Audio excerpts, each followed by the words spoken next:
have a big update for us today. Um, did a lot of stuff, so I'm kind of messing around with some of the art right now. Changed the color scheme to more purplish color for a lot of the buildings. It may look better, but just going over the way or over the bridge. That's an easy fix. Um, it did purple. It's kind of looking okay. It doesn't go too well with the terrain, but if I change the terrain, I think it'll look nice. Here's some art I took off the internet of like a house. Doesn't really look too bad. I'm gonna make my own eventually, but this is just for like testing purposes, just so I can see. Here I got two different art styles. This one has like the lines defined. This one doesn't. I like this one a lot. I think I'm debating whether or not to dedicate more time to making art. Probably not. Probably just have like a big art overhaul, a few months. But yeah, the houses are different now. They have more people, but they have the same amount of workers. So I added a two buildings called factories.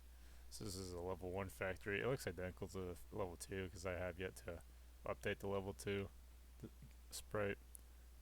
But the level 2 has this building that comes with it.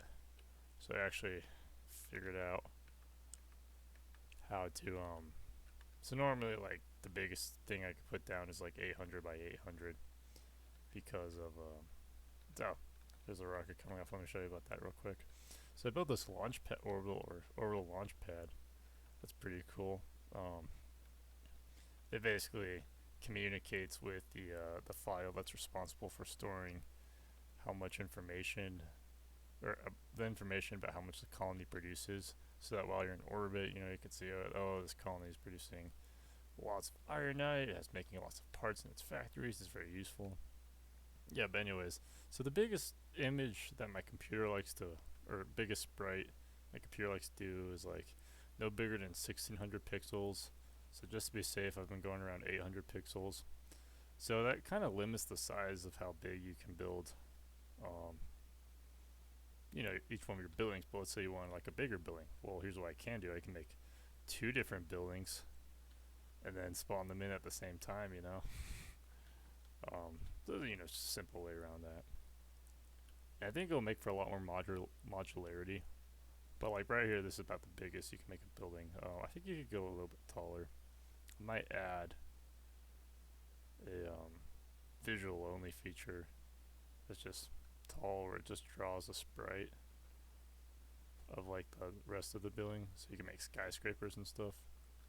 But right now that's the biggest building. That's just a test. It's doing okay. Anyways, the factories, they take in resources, so they can take in a variety of resources. Like they can take in ironite or almanite or glasden or something. They basically need to get materials in certain configurations. But like ironite and almanite are basically interchangeable at like the level 1 factory. So, you know, it takes in, the level 1 factory at least takes in raw materials and produces level 1 parts. The level 2 factory takes parts from the level 1 factory and it can add its own materials. I think it has to have materials. Let me check the code real quick. Level 2 factory, pretty sure it has to have its own materials or it doesn't work. No, it can have it. It can have different materials or no materials at all, but it'll still work.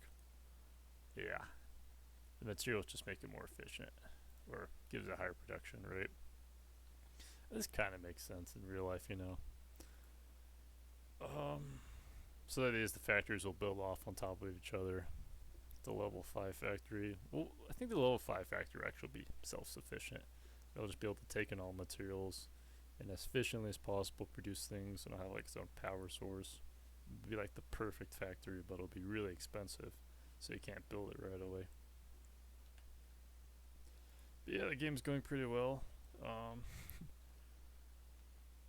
Yeah, I can save this information and everything.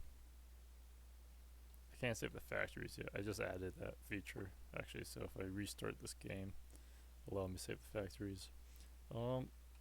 Yeah, the art's going okay. It's kind of something I struggle with. Not naturally good at it, but it's going. So this is a population of 820 civilians, and they're pretty productive actually. So my goal is if we added like 50 more civilians. No wait, hang on. If we added 140 more civilians, so 14 more houses, we'd be maximum productivity. Now we also need to add a petramine. That would, with the houses, that would make us maximum productivity for this factory. But yeah, well, it takes a while just to get built up to this place. Let's go. I think I shut this off, but the fleet will now spawn closer to the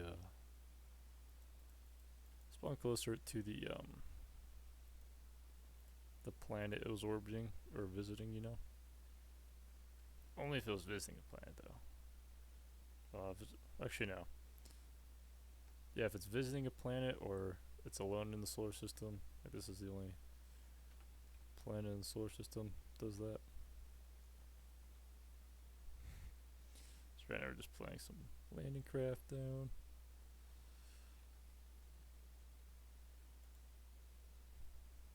Yep, this stuff still works. That main is kind of annoying, actually.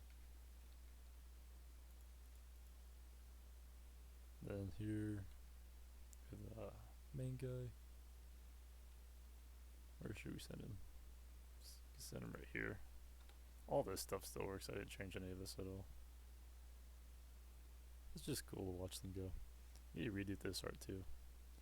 I've come up with some new designs I think look pretty nice.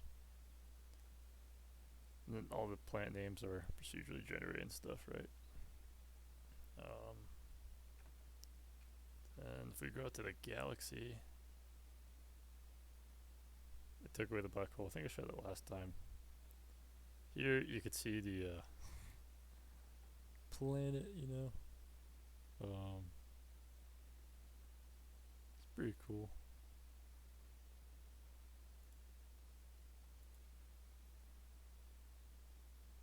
So we select this fleet, send them over there.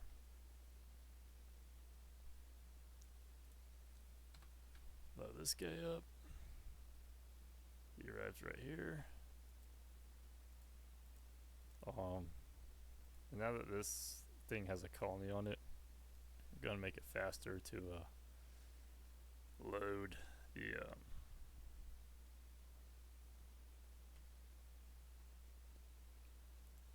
gonna make it faster to load these things so you don't have to like send a ship in.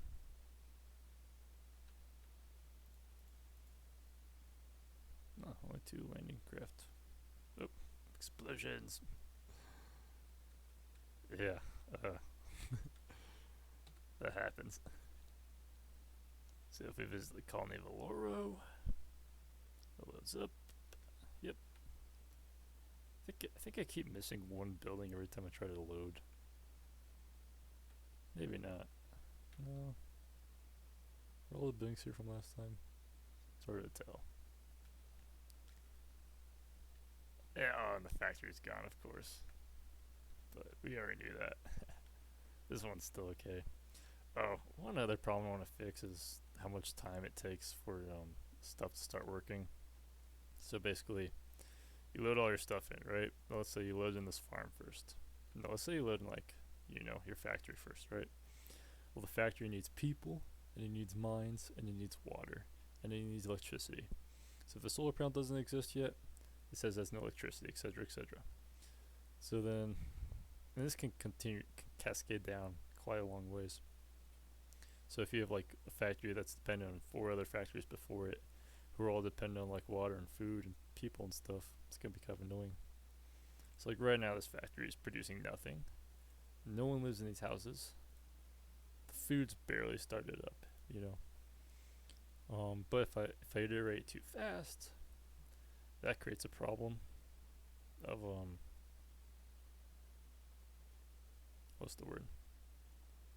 That creates the problem of not having enough oh, it lags at the game too much. Yeah, I assume it would. So I think allow the function that just speeds up process for like 3 turns. So like the first 3 turns, just iterates through it really fast. So that way you don't go quickly visit a planet and it says, this launch pad says, oh, we're producing nothing, and then when you leave, your megalopolis is like the most unproductive planet ever. Doesn't make sense, right? So we have to fix that. Anyways, thanks for watching.